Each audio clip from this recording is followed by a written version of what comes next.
Edinburgh's old town was, in the 19th century, a dirty and cramped rabbit warren of high-rise tenement hovels. In my first episode in this series on Edinburgh's slums, link in the description, you learned about how the district came to be blighted with poverty and the daily struggle for water to tend the sick and fight against the filth in the dens which the poor inhabited.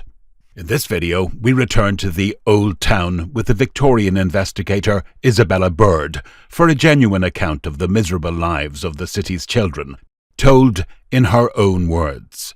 They lived in conditions so squalid that it can barely be described as an existence at all.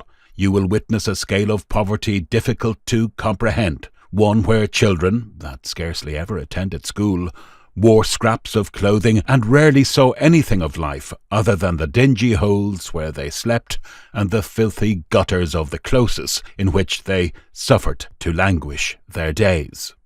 Before we move on, please consider clicking the subscribe button for more content like this. If you find this video interesting, I would really appreciate it if you could give it a thumbs up and share it widely with friends and family. Please check out the description to see how you can support the channel and the content we make.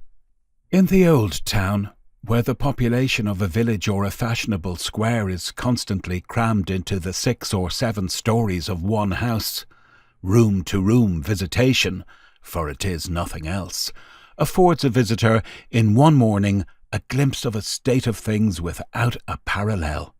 In no other city could tenements be found without gas, without water pipes, water closet, or sink, or temporary receptacle for ashes, and entered only by one long dark stone stair, which returned such enormous profits to their owners as from 45 to 60%.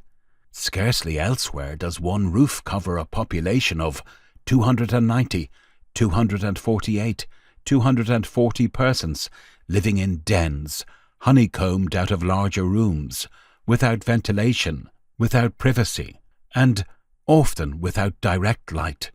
In no other city is the respectable mechanic compelled, for want of house accommodation of a proper kind, to bring up his family in a tenement which deserves indictment as a nuisance, only to pay £5, £6, or £8 a year for a den swarming with vermin, with only a wooden partition to keep off the sights and admit all the sounds of haunts of the most degraded vice.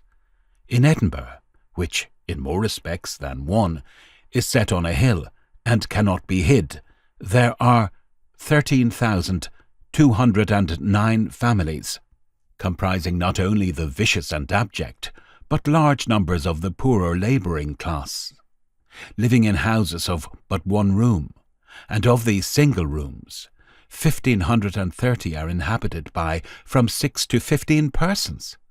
Further, by the last census, 120 of these shelters, for they are not houses, were reported as without windows, and 900 were cellars, nearly all of them dark and many damp. These figures give the astounding result that the families living in one room and often herding together in closer proximity than animals would endure comprehend 66,000 persons, or considerably more than 1/3 of the population of Edinburgh. The narrative that follows is merely a commentary upon these facts. My room-to-room visitation on a single day included 37 families residing in a close south of the High Street and 10 families in a close south of the Cowgate. I do not give the names of either, in deference to the feelings of respectable persons who are compelled by various causes to reside in them. The entrance of the close which we selected is long and narrow, and so low as to compel a man of average height to stoop. It is paved with round stones, and from the slime in which they were embedded, and from a grating on one side almost choked up with fish heads and insides, and other offal, a pungent and disgusting effluvium was emitted. The width of this close is 4 feet at the bottom, but the projecting stories of the upper houses leave only a narrow strip of quiet sky to give light below. A gutter ran along one side of the close against the wall, and this, though so early in the day, was in a state of loathsomeness not to be described. Very ragged children, infinitely more ragged and dirty than those which offend our eyes in the open street, were sitting on the edge of this gutter, sitting as if they meant to sit there all day, not playing, not even quarrelling, just stupefying. Foul air, little light, and bad food had already done their work on most of them. Bleary eyes, sore faces, and sore feet were almost universal. Their matted hair and filthy rags were full of vermin. Their faces were thin, pinched, and precocious. Many of them had been locked out in the morning when their mothers went to their hawking, washing, and other occupations, and might be locked out till midnight, or later, as we found on the following night. There they sat, letting the slow, vile stream in the gutter run over their feet, and there they were sitting 3 hours later. They were from 3 to 10 years old. It is all the same if the rain or snow is falling, except that they leave the gutters to huddle together in the foul shelter of the stair-foot. Some of these will die. Many will be educated into the hardened criminality of the often imprisoned street boy. Many will slide naturally into a life of shame, and a fortunate few will be sentenced to reformatories, from whence they come out decent members of society, at the rate of 70%. "God help them!" exclaimed a mother, so drunk that her own babe seemed in peril in her arms. "Aye, God help them, but our Father, which is in heaven, charges the responsibility of their destiny on the respectable men and women of Edinburgh. We entered the first room by descending 2 steps. It seemed to be an old coal cellar, with an earthen floor, shining in many places from damp, and from a greenish ooze which drained through the wall from a noxious collection of garbage outside, upon which a small window could have looked had it not been filled up with brown paper and rags. There was no grate, but a small fire smouldered on the floor, surrounded by heaps of ashes. The roof was unceiled. The walls were rough and broken. The only light came in from the open door, which let in unwholesome smells and sounds. No cow or horse could thrive in such a hole. It was abominable. It measured 11 feet by 6 feet, and the rent was 10 pence per week, paid in advance. It was nearly dark at noon, even with the door open, but as my eyes became accustomed to the dimness, I saw that the plenishings consisted of an old bed, a barrel with a flagstone on the top of it for a table, a 3-legged stool, and an iron pot. A very ragged girl, sorely afflicted with ophthalmia, stood among the ashes doing nothing. She had never been inside a school or church. She did not know how to do anything, but did for her father and brother. On a heap of straw partly covered with sacking, which was the bed in which father, son, and daughter slept, the brother, ill with rheumatism and sore legs, was lying moaning from under a heap of filthy rags. He had been a baker over in the new town, but seemed not very likely to recover. It looked as if the sick man had crept into his dark, damp lair, just to die of hopelessness. The father was past work, but sometimes got an odd job to do. The sick man had supported the 3. It was hard to be godly, impossible to be cleanly, impossible to be healthy in such circumstances. The next room was entered by a low, dark, impeded passage about 12 feet long, too filthy to be traversed without a light. At the extremity of this was a dark, winding stair, which led up to 4 superincumbent stories of crowded subdivided rooms, and beyond this, to the right, a pitch-dark passage with a room on either side.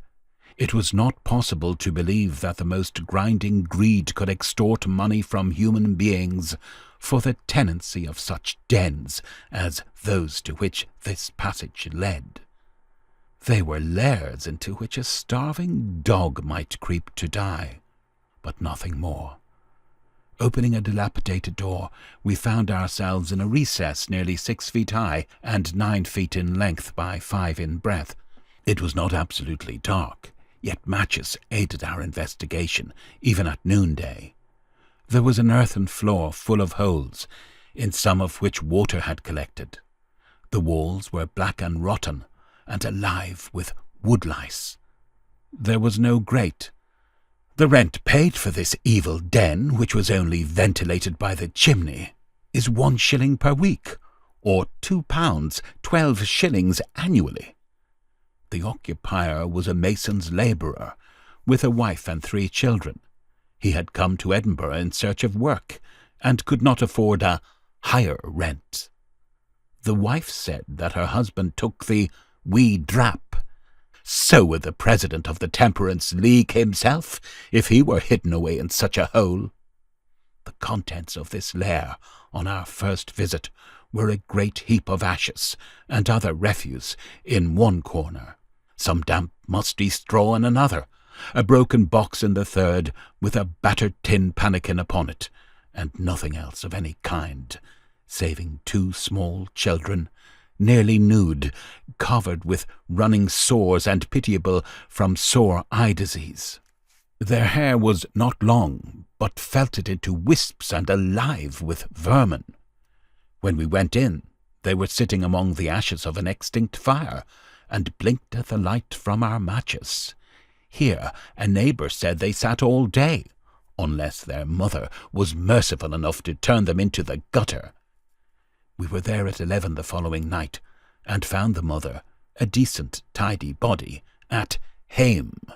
There was a small fire then, but no other light.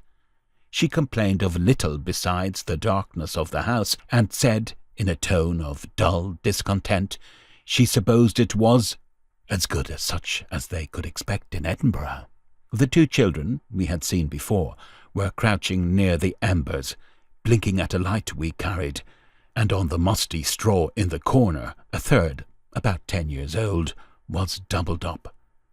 This child had not a particle of clothing, but was partially covered with a rag of carpet. She was ill of scrofula, and the straw she lay on seemed to be considered a luxury. 3 adults, including a respectable-looking grandmother, and 3 children slept on that unwholesome floor, in a room, be it remembered, 9 by 5 and under 6 feet high.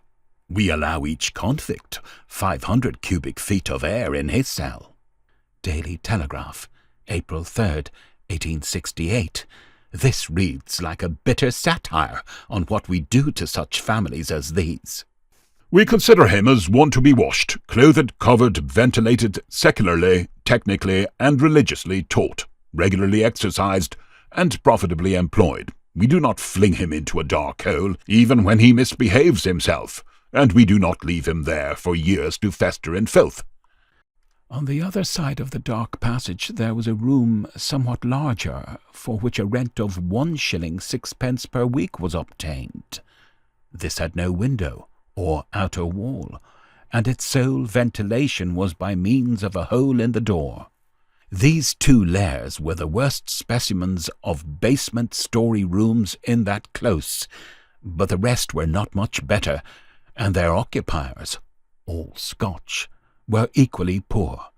If sanitary reforms and city improvement schemes come too late to save a lapsed generation of adults, kindly contact with the rich, discriminating charity, houses in which cleanliness and decency are possible, may redeem the children. It was with a little hope for them, at least, that we turned from the close that day. A little hope, I say, for the dawn of the day which is to save them has not yet appeared. After the many diseased, dismal infants crouching in their dark dens on the sunny day, the children of the gutter seemed almost happy, for they could see above the lofty houses a blue strip of sky, beyond which, they might have heard, dwells their Father. But hideous blasphemies all around came forth from infant lips, and of that stinted, joyless, loveless, misused childhood, if, left to itself, an impure, unholy manhood and womanhood, can be the only end. Leaving these basement dens, we entered another close, whose lofty houses, with overhanging wooden fronts, gave a certain amount of picturesqueness, while they exclude light to such a degree that it is never much more than twilight below, even on a sunny day. It is said that these projecting fronts were built of wood from Boroughmuir, presented by a devout king wherewith to provide oratories for the inhabitants of this close, so that every one of them might be in circumstances to obey the command. But thou, when thou prayest, enter into the closet, and when thou hast shut the door, pray to thy Father, which is in secret. If the tradition be true, it renders the use to which these oratories are now applied, and the condition of the occupants of these dwellings, more sad and revolting by contrast. Though the light in the close was little better than twilight, several women were standing outside the houses, mending and patching. They said they could not see to do a stitch indoors. There were many children sitting in the gutters, very dirty, ragged, and sore-eyed. These, the women said, were the children of parents too poor to provide them with clothes fit to go into the street. Out of 62 children of families visited in this close, 20 only are reported as attending school. This statement, probably, is above the real number, as among the 32 families visited by myself, there was only one child reported as attending school. So these children, who don't go to school and are too ragged to be sent to disport themselves in the street, spend their time between their crowded dens upstairs and the narrow, filthy close, for filthy it was, even at midday, although it was paved, and the scavengers had not finished their work more than 5 hours before. These children have never known cleanliness or decency. The happiness which comes from chasing butterflies, rooting up pig nuts, and making daisy wreaths has never come their way, or even the less Arcadian jollities of trundling hoops, playing at marbles, and making dirt pies, in which city children delight themselves elsewhere. But these are cribbed, cabined, and confined by the high black walls, and, as a mother said, they are learning the devil's lessons well. It is no exaggeration to add that many of them are as absolutely ignorant of love as they are of cleanliness, decency, and happiness. Locked out into the cold or wet, scantily clad, meanly fed, kicked about in the morning, kicked about at night, cursed instead of kissed, utterly neglected in body and soul. They grow up attaching no meaning whatever to the words love and home. The wynds and closes are swarming with them. The ragged and industrial schools, when they get hold of them, are fain to withdraw them by night as well as by day from what in mockery are called their homes, if they are to do anything with them. As long as these are suffered to be born and reared in dens, so long must we build prisons, reformatories, and Magdalen asylums to teach them, at enormous cost, the decencies they have never known. In going through this close, and several of the poorer districts, I have become aware that a very large number of the parents of these forlorn infants are literally and consciously lapsed. By their willing and frequently regretful admission, they were well-doing before they came to Edinburgh, or they were once better off in Edinburgh and have come down in the world. They were church members, and had the friendly recognition of ministers and elders. They paid their way, etc., etc. From one and all of these they have lapsed, some by drink, others by misfortune, and this was the case with a large proportion of the inhabitants of this land, in whose deep wretchedness and degradation they are wallowing, and on whose threshold you are being detained. But be it solemnly remembered, the children who are learning the devil's lessons in the gutter start not from the platform of well-doing from which many of the parents fell, but from the platform of vice, intemperance, godlessness, recklessness, and filth to which the parents have fallen. Of such as these, one who claims a hearing for their woes and their helplessness, Dr. Guthrie, writes, I know the lapsed and wretched classes well. I believe if I was as poor as they, I should be as deceitful. Circumstances make people what they are, much more than many suppose.